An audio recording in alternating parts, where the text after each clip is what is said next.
Welcome once again to Digging Deeper with Backyard Farmer. I'm Kim Todd. Together we will unearth the biggest topics in Nebraska's gardening world.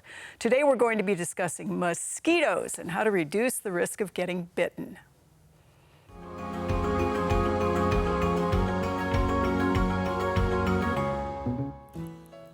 You know, sometimes the smallest things make the biggest impact, and of course it is really no different when it comes to mosquitoes. They are supposedly some of the deadliest insects on the planet, depending on what's going on. And here in Nebraska, they do carry West Nile virus. Jody, we were just talking about somebody who had it. And today, the fun part is we have both of our bug people, not all of them because we can only have two people on the show at a time, but two of you together digging deeper into those biting, nasty insects.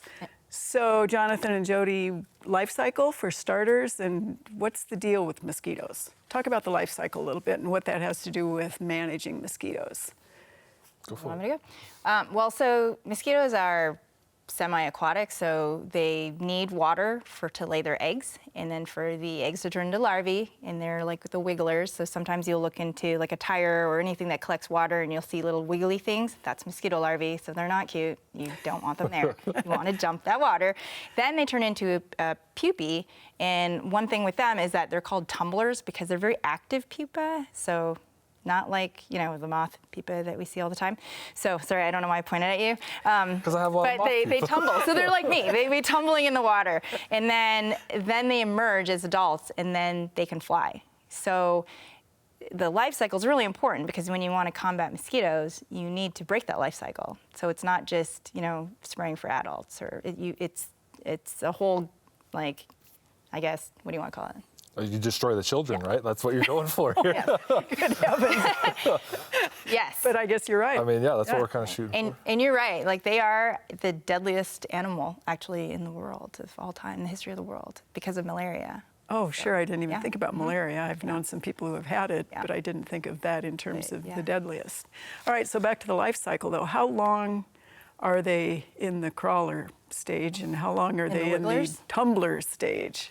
I think they're in the wigglers for what we tell people to dump their water within 5 days. So, and it really depends on the temperature and the environment. So the warmer it is, the faster their life cycle.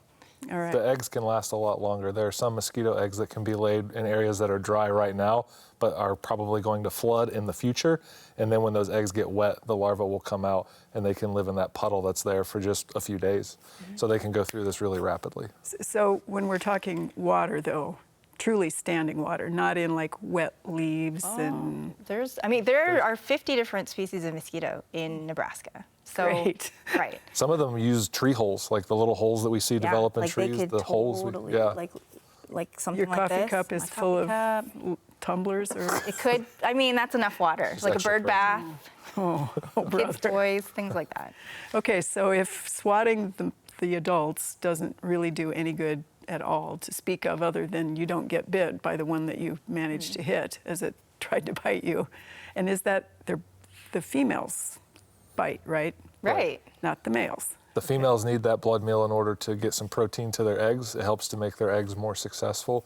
The males, they're nectar feeders. They have feathery antennae. That's how we tell them apart. Their antennae are much more plumose, so they can smell and detect those females further away, but they're looking for flowers to feed on. Huh, interesting. So they're pollinators, actually. You take the good with the bad, right? Oh, great. Let's not go there with those.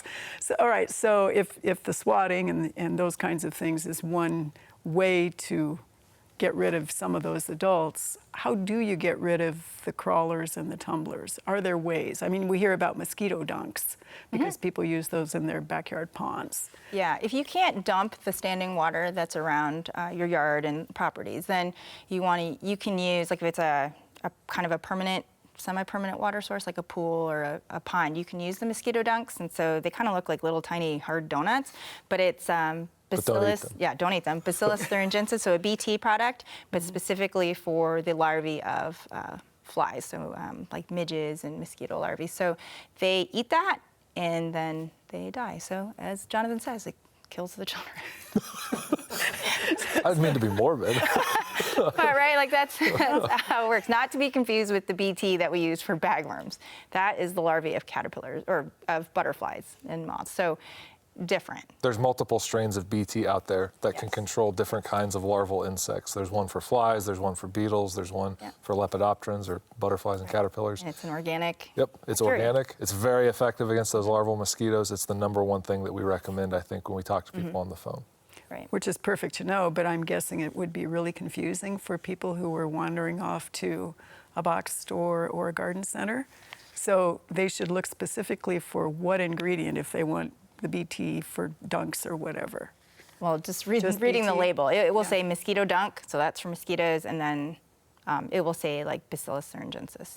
Okay, realistically, how big a body of water, like if somebody has an acreage or really wants to control the mosquito population in their neighborhood, how is it realistic to use the dunks, or is something else going to have to happen? Well, The label will tell you how many dunks to put in, I think, per, I don't know, Square what measurement yard of, or square foot of something. water. Yeah. So follow that label direction to try and get those dunks in there at the proper rate. but I think what you're getting at is you're asking about the people like that are calling that want to spray everything. Exactly, the ones that Okay, want to so spray everything. yeah, and it can get really complicated because when you're spraying, like if you're not doing the larvicide, so you're not treating those immature stages, then the spraying in the air and the vegetation, that is for the adults. So that's the biting stage. So yes, you want to try to control those. However, it really depends on spraying the vegetation that's nearby. So if you have a yard that has no vegetation, which I know yours has a lot of vegetation, so you would want to concentrate whatever spray you're using in those leaves and things because you're depending on that mosquito to hop onto that residual. But like if I was your neighbor and I have no vegetation, there's nothing for me to spray, and your mosquitoes will just fly over to my house. So, and then the trade-off with like the chemicals that are being used are not only going to kill the mosquitoes, but they can kill pollinators and beneficials and predators. So there's that, and it's not a long-term solution. Right. Mosquito sprays, yeah, they're indiscriminate. They'll kill just about any insect that's out there. It's usually a pyrethroid-based insecticide, Right. and those don't really stop killing anything else. Like they're not very specific to just mosquitoes, Right. and they don't last for very long. If it rains, If it rains or if it gets too sunny, you're going to see those products kind of get wiped off the plants pretty quickly. So we're only talking maybe a weekend's worth of control. Would you agree yeah, with and that? even with homeowners, their equipment is just not going to get those particles like small enough, and it really depends on the size of your property. So if you're spraying over a larger area that has a lot of vegetation, you might be able to knock down those adults. But if you're just a homeowner with a backyard, then mosquitoes will fly in from other places. So, I mean, I think the goal is to reduce mosquito bites. Right. Right? And so people get confused sometimes that way too. And so, I mean, that's kind of like a personal, personal protetion from mosquitoes, right? Jody Bites. loves talking about personal protection. It's one of her favorite. I know, because I entomological travel. topics. Of which. Because I travel with like a trunk She's full got a tub of things, it in the back. right? Yeah. So yeah, should we go into this now, or should I just Absolutely. put on my hat? Put on your So, hat. I did Can I see wear the a other mosquito one? You flying can. right in front It's of not- the screen. It's not going to fit my big head though. See, So it has to fit properly. Okay, Rule so number one. like and that we assume is not proper. Oh, it's stuck on my head. So this will prevent mosquitoes from biting my face. And a lot of times you can, put on repellents on your skin. And what that does, it makes you invisible to those mosquitoes.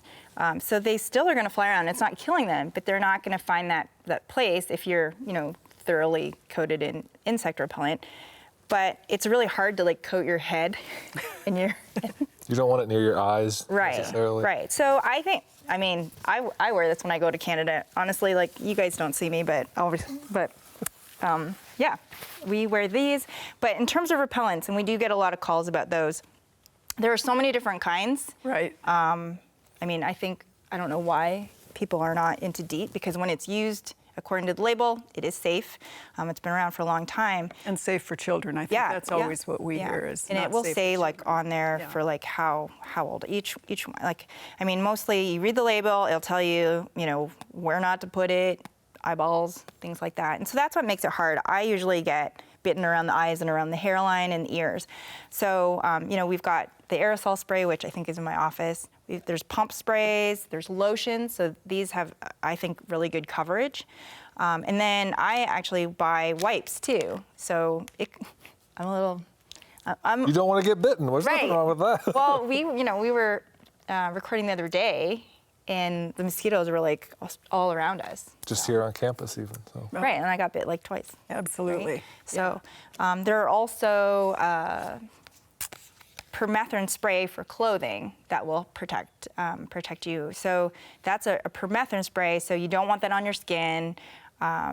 But it's treated on the clothes, or you can spray it on the clothes and allow it to dry. There is, a label. Read that too.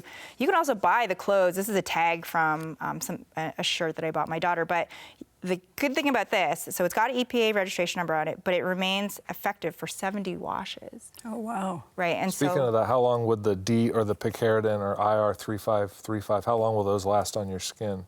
How long, or how often do you need to reapply, I guess? Well, so it really depends. And that was the question I had today. I had a friend send me all these pictures of all these repellents at a store, and it's like, which one should I buy? Are they all the same? Are they all different? So what you're gonna do is look at the active ingredients. The ones that are registered by the EPA have been tested so that they're They're effective Yeah. against mosquitoes, and they're safe to use according to the label. But DEET, picaridin, this one's picaridin, I believe, IR3535. I don't know why they don't come up with a better name. Not very catchy.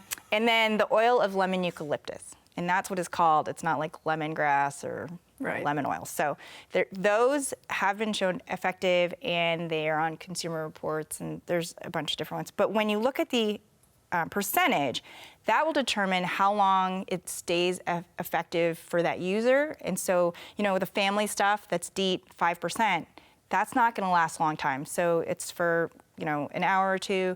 Make sure to reapply again later. But if you only need to be outside for a little while, It's worth that's it. great. Right. But if you're like us and you're out in the garden, then you want something that's at least 25 to 30% DEET. I think when it's picaridin, it's like 20%. So it's going to be like 8 to 10 hours. So- Perfect. but some people are like, I got 100%. That's a lot of percents. It's a lot. It might not be necessary. And when it comes to DEET, it's a plasticizer. So you don't want to ruin your watch or your camera, your phone, point. things like Don't that, get it right? on your grass. And you might not need it. So you don't want that false sense of like, oh, I'm never going to get bitten, right? Right. It has to do with complete coverage. A dabble, do you?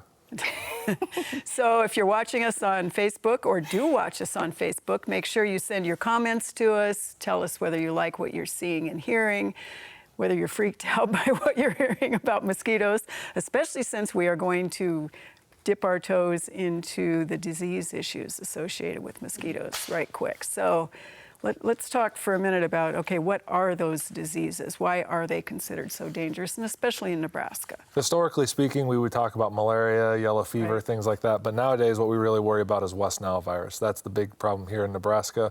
We were one of the leading states last year, both in cases of people with the disease as well as deaths. And so it's something that we have major concern about here in Nebraska.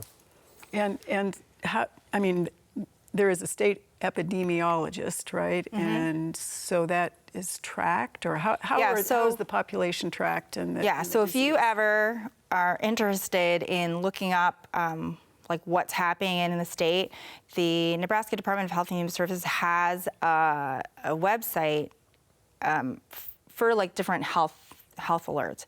Then they link to like the CDC, and they track all the states, and then for our state you can track all the counties.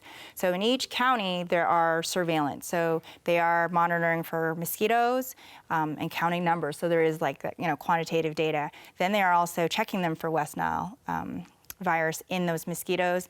You can also the birds, because West Nile virus is a bird disease.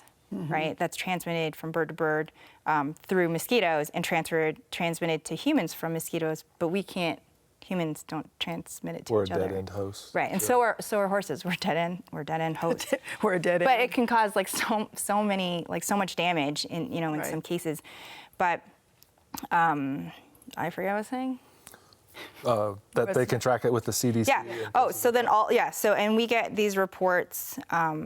I don't know if it's like weekly or monthly, so we can keep track of what cases are around and where it's going. So there has been some cases in other states, but not yet in Nebraska. Right on the edge right now, though, for that particular mosquito, right? Am I right on that?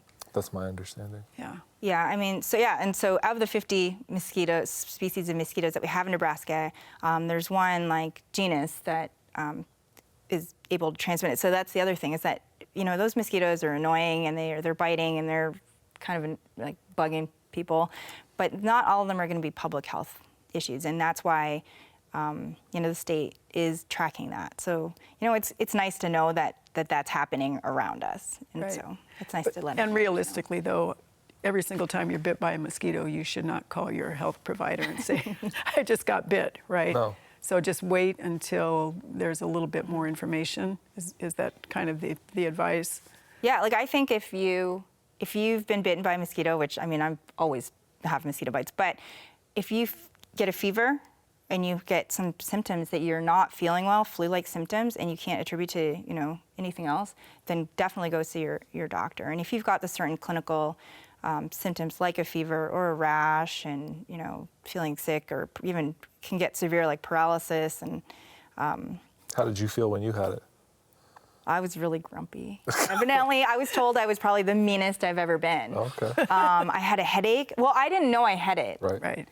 I found out because I'm a blood donor, and so that's another good thing is that the Red Cross, they do test all the blood to make sure it can go to people so safely, because that is another way it can spread through organ donation and blood donation. So they check, and so I was one of those lucky people that had a very mild case. So I thought maybe I just didn't drink enough coffee.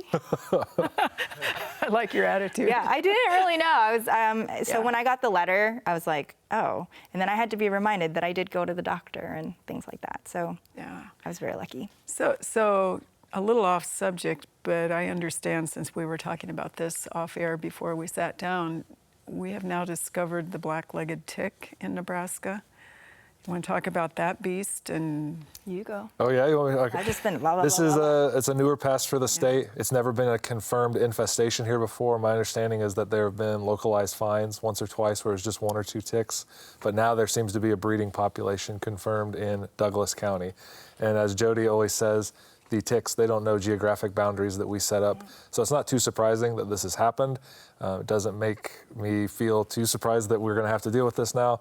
It's something that I'm interested to see what goes on, I guess, because we always associate this tick more with arboreal areas, with sort of wooded lots, and that's not really Nebraska. So I don't really know how well it will do here. What do you think about that? I don't know. I mean, Yeah. I feel like there have been cases Right. of people that have been diagnosed with Lyme disease. So this is the tick that transmits Lyme disease, and isn't it like the biggest, most widespread, like I guess, vector-borne disease in the United States? And it's usually like the East Coast. It's a huge problem. But in this state, like people have not been taken seriously when they develop symptoms that are Lyme-like, and that's what they called it. And so they didn't really get that attention. And so I hope that this helps the medical community get on top of it, and so we can provide those, those resources and help the people that are suffering. So in the past, they just thought they were cases that went from traveling out of state, or maybe a bird or something dropped it, or dropped that tick and it was infected. But now, if there's an established population, well, I don't know. I think Things time have will changed, tell. But I think there's a lot of room for education, and like people, like regardless of the vector, we should, we've got other ticks that spread terrible diseases. Right. And so, we're always telling people to protect themselves and do tick checks.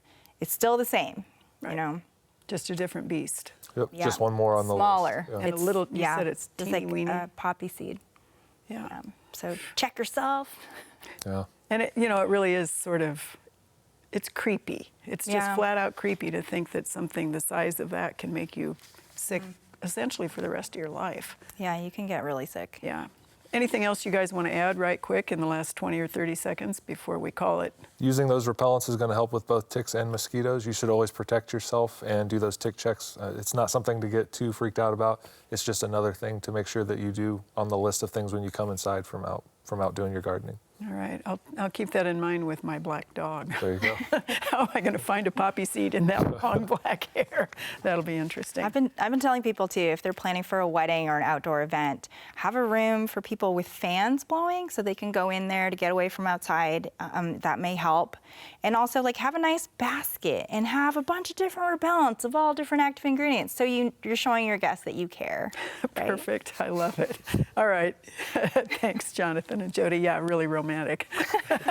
And that is all the time we have for Digging Deeper with Backyard Farmer. You know, you can watch a new Digging Deeper on Facebook every Sunday night at 6:30 p.m. Central. Do not miss Backyard Farmer Live every Thursday at 7 Central on NET. Thanks for digging deeper with Backyard Farmer.